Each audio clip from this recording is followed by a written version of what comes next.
শ্রোতা ফুটে ওঠে। হ্যাঁ, সেই ছিল সেই মানুষ যাকে সবাই জন্মগত অপরাধী বলে চেনে। ছোট প্রাণীদের নির্যাতন করা তার কাছে শুধু একটা সূচনা মাত্রা ছিল। নিজের প্রজাতির মানুষকে হত্যা করাই ছিল তার আসল আনন্দের উৎস। মাত্র 12 বছর বয়সেই তার নামের সাথে 5টা প্রাণহানির অভিযোগ জড়িয়ে গিয়েছিল। শেষমেশ তার নিজের বাবা মায়ের ওপরও নির্মম আক্রমণ চালিয়েছিল।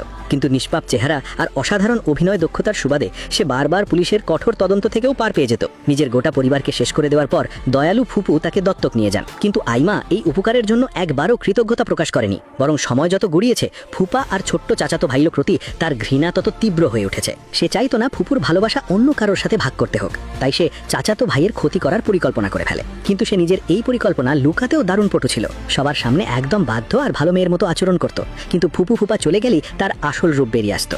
এতে ছোট্ট চাচাতো ভাই ভয়ে একটা শব্দ করারও সাহস পেত না। কিন্তু পুকুরের ঘটনার পর ফুপা আইমার ব্যাপারে সতর্ক হয়ে ওঠেন। তার দৃঢ় বিশ্বাস জন্মায় এই মেয়েটা দেখতে যতটা সাধারণ মনে হয় আসলে ততটা সরল।